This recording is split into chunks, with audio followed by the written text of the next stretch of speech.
اعوذ باللہ من الشیطان الرجیم، بسم اللہ الرحمن الرحیم۔ الحمدللہ ہمارے اس سال کے دور قرآن کے اس سلسلے میں 25ویں پارے میں پہنچے ہوئے ہیں انشاءاللہ العزیز۔ تو آج سورہ حامیم سجدہ اور اس کی بعد والی صورتیں انشاءاللہ العزیز پڑھنے کی کوشش کریں گے۔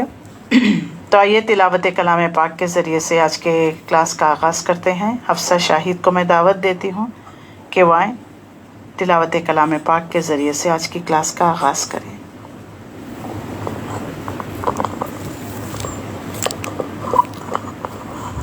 اعوذ باللہ من الشیطان الرجیم، بسم اللہ الرحمن الرحیم۔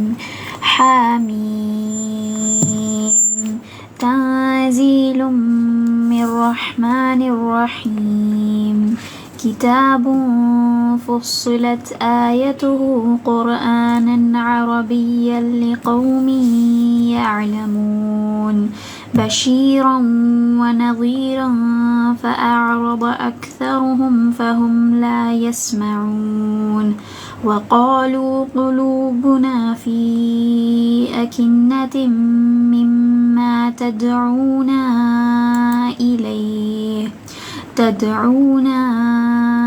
إليه وفي آذاننا وقر ومن بيننا وبينك حجاب فاعمل إننا عاملون، قل إنما أنا بشر مثلكم يوحى إلي أنما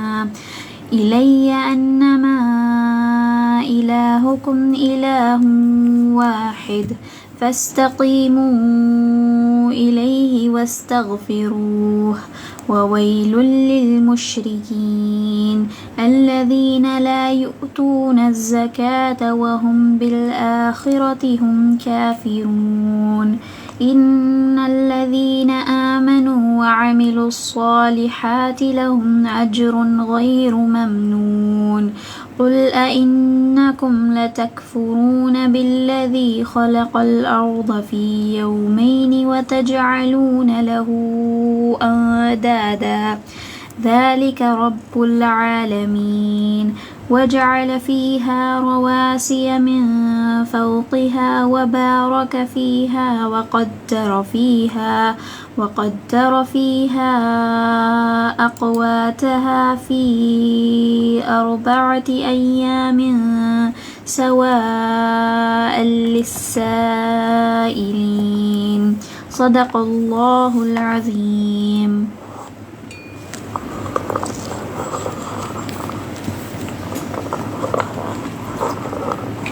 صدق اللہ العظیم۔ الحمدللہ رب العالمین، الصلاۃ والسلام علی رسولہ الکریم وآلہ وصحبہ اجمعین والعاقبۃ للمتقین، اما بعد۔ محترم خواتین اور عزیز بہنوں، السلام علیکم ورحمۃ اللہ وبرکاتہ۔ اعوذ باللہ من الشیطان الرجیم، بسم اللہ الرحمن الرحیم۔ رب اشرح لی صدری ویسر لی امری واحلل عقدۃ من لسانی یفقہوا قولی، رب زدنی علما رب زدنی علما، اللہم انفعنا بما علمتنا وعلمنا ما ينفعنا وزدنا علما، اللہم انی اسألک علما نافعا وعملا متقبلا ورزقا حلالا طیبا، رب یسر ولا تعسر وتمم بالخیر، رب یسر ولا تعسر وتمم بالخیر۔ اللہ اس قرآن کو ہمارے دلوں کی بہار، آنکھوں کی ٹھنڈک، سینے کا نور، ہمارے رنج اور غم پریشانیوں کو دور کرنے کا سبب بنا دے۔ اے اللہ ہمارے نفس میں نور عطا فرما۔ یا اللہ ہمارے سر کے بال سے لے کر پیر کے انگوٹھے کے ناخن تک، اللہ ہمارے جسم کا ایک ایک رونٹا نورانی بنا دے، نور عطا فرما۔ اے اللہ ہمارے نفس میں نور بڑھا دے، ہمارے لیے نور کر دے۔ اے اللہ ہمیں نور عطا فرما، آمین یا رب العالمین۔ الحمدللہ اللہ کے فضل و کرم سے 25ویں پارے میں پہنچے ہوئے ہیں۔ 24ویں پارے میں تھوڑا حصہ سورہ حامیم سجدہ کا ہے اور 25ویں پارے میں یہ مکمل ہوتا ہے۔ تو یہ سب صورتیں توحید پر دلائل کر رہی ہیں، جیسا کہ ہم پچھلے صورتوں میں پڑھ کر آئے ہوئے ہیں کہ یہ گروپ جو 5th گروپ جو قرآن مجید کا جو ہم اس کا مطالعہ کر رہے ہیں، سورہ سبا سے لے کر سورہ احقاف 11 صورتیں توحید کی دلائل، کیونکہ مشرکین مکہ آ کر رسول اللہ صلی اللہ علیہ وسلم سے بار بار نشانیاں معجزات طلب کر رہے تھے، تو اللہ تعالیٰ نے واضح فرما دیا کہ کیا یہ کائنات میں نشانیاں کچھ کم ہے؟ کائنات پر غور و فکر نہیں کرتے؟ دیکھو کائنات پر غور و فکر کر کر دیکھو کس طریقے سے اللہ تعالیٰ نے اس کے اندر نشانیاں ہی نشانیاں رکھ دیے ہیں۔ زمین کو دیکھو کیسے تمہارے لیے ہموار کر دیا، کیسے تمہارے لیے پہاڑوں کو جما دیا، کیسے تمہارے لیے ان جانوروں کو تمہارے مسخر کر دیا۔ یہ سب تمہارے لیے نشانیاں نہیں اور کیا نشانیاں چاہتے ہو؟ اپنے انفس میں دیکھو، کائنات میں دیکھو، اللہ تعالیٰ نے کیسی کیسی نشانیاں رکھ دیے ہیں، ان پر دیکھو، ان پر غور و فکر کرو۔ تمہاری عقل خود اس بات کی گواہی دیں گی کہ اس کائنات کو چلانے والا کوئی ایک ہی رب ہو سکتا ہے، ایک ہی اللہ ہو سکتا ہے۔ اللہ تعالیٰ نے اس کائنات کو بنانے میں کسی کی مدد نہیں لی، وہ تنہا تھا، ہے، وہ تنہا ہی رہے گا۔ اس بات کو وضاحت کر دی گئی ہے۔ لیکن جو عقل رکھنے والے ہوتے ہیں ان کو دلائل سے کوئی مطلب نہیں ہوتا ہے، کیونکہ وہ جب مان لیتے ہیں، جب رسول کی پکار پر لبیک کہتے ہیں، رسول جس طرف انہیں دعوت دے رہا ہوتا ہے، یعنی ایک اللہ کی طرف، دین اسلام کی طرف، ان کی فطرت سلیمہ مسخ نہیں ہوئی ہے، پرورشن نہیں آیا ہے، تو وہ لپک کر اس دعوت کو قبول کر لیتے ہیں۔ اس میں کجی ٹیڑھا پن نہیں ڈھونڈتے، نہیں تلاش کرتے، ہیلے بہانے نہیں تراشتے، جسٹیفیکیشنز نہیں دیتے، بلکہ کہتے ہیں کہ یہ تو ہمارے رب کی طرف سے نازل کرتا ہے۔ جیسا دیکھ لیجئے، آپ ایک ٹیبل پر لکڑی کا برادہ ڈال دیجئے، لوہے کے ٹکڑے تھوڑے ڈال دیجئے اور میگنیٹ کو گھمائیے، تو اتنے پورے کوڑا کرکٹ میں سے کس چیز کو میگنیٹ اٹریکٹ کرے گا؟ لوہے کو۔ اسی طریقے سے جو لوگ ماننے سے انکار کرتے ہیں، رسول اللہ صلی اللہ علیہ وسلم کی رسالت کو نہیں مانتے اور کہتے ہیں کہ اللہ کو کوئی نہیں ملا، یہ یتیم عبداللہ کا یتیم ملا جس پر اللہ تعالیٰ نے اس قرآن کو نازل کیا، کیا ہمارے بڑے بڑے سرداران قریش نہیں؟ اس طریقے سے جو تعویلیں پیش کیا کرتے تھے، تو اللہ تعالیٰ ان کے ان سوالات، اعتراضات، شک و شبہات، ان سب کا جواب دے رہا ہے۔ اور جو سورہ ہم نے مومن کل پڑھا ہے، وہاں سے لے کر 7 صورتیں حامیم سے شروع ہو رہی ہیں، انہیں حوامیم کہتے ہیں۔ حوامیم یہ مکی صورتوں کے، یعنی جیسے باغات، انسان کبھی یعنی فرسٹریٹڈ ہو کر، ڈپریسڈ ہو کر جو ہے کہیں گرینری میں ہل سٹیشن پر چلا جاتا ہے، وہاں کی ہریالی، آب و ہوا، وہ جھرنے پانیوں کے، اور بہت پرسکون ماحول، موسم انسان کو سکون عطا کرتا ہے۔ اسی طریقے سے اس کی فضیلت کو واضح کرتے ہوئے بتا دیا گیا کہ یہ جو ہے مکی دور کے باغات ہیں، جیسے باغات میں چشمے میں انسان سکون حاصل کرنے کے لیے جاتا ہے، اسی طریقے سے اس میں توحید کے دلائل پیش کیے گئے ہیں۔ آنکھیں کھول کر دیکھو، اس کائنات پر غور و فکر کرو۔ اللہ تعالیٰ نے یوں ہی اس کائنات کو نہیں بنایا، وہ چلا رہا ہے تمہارے لیے، تمہارے بہتری کے لیے، لیکن تم ہے کہ اس کتاب کو مان کر نہیں دیکھتے ہو۔ طرح طرح کے سوالات، اعتراضات اللہ تعالیٰ نے اس میں واضح کر دیا۔ سورہ غافر یا مومن، یہاں سے جو ہے حامیم سے شروع ہوتے ہیں 7 صورتیں حوامیم جن کو کہتے ہیں۔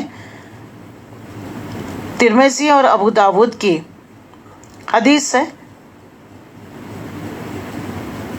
کہ یہ مکی دور کی جو ہے باغات چشمے جیسے ہیں، انسان جب کسی مشکل کے وقت، دکھ، بیماری، تنگ دستی کے وقت اگر ان صورتوں کو پڑھے گا تو سکون وہ حاصل کرے گا۔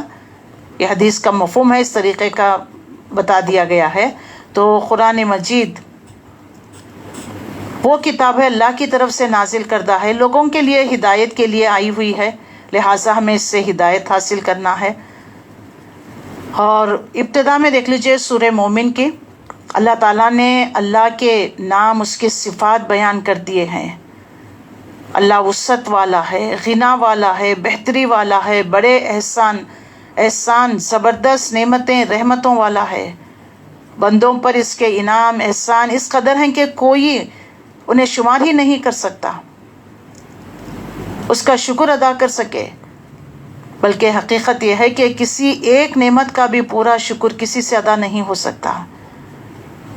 تو اس جیسے کوئی نہیں، اس کی ایک صفت بھی کسی میں نہیں، اس کے سوا کوئی عبادت کا لائق نہیں ہے، اس کے سوا کوئی کسی کی پرورش کرنے والا.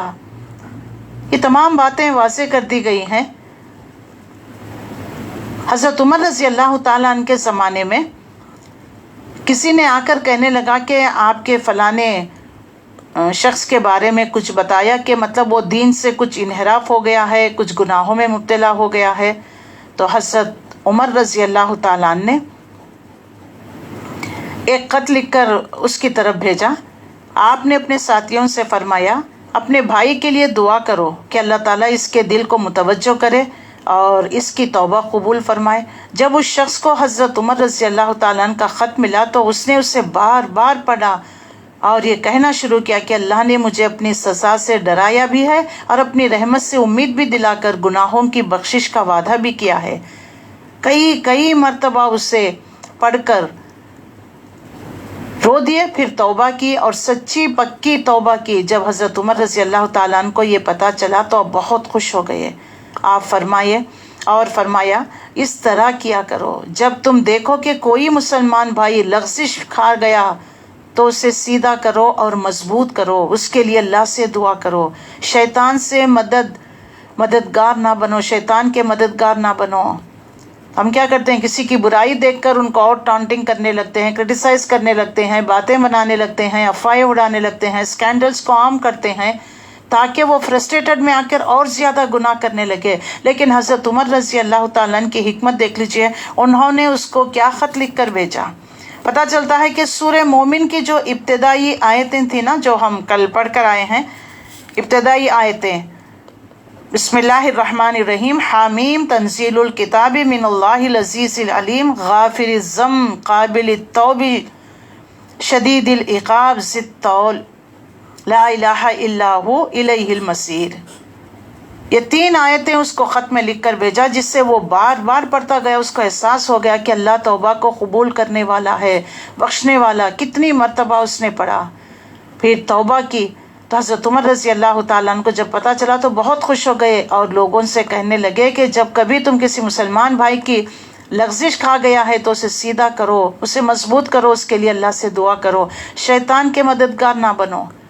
حضرت ثابت رضی اللہ تعالیٰ عنہ فرماتے ہیں کہ میں حضرت مصعب بن زبیر کے ساتھ کوفے کے گورنر نوحہ میں تھا.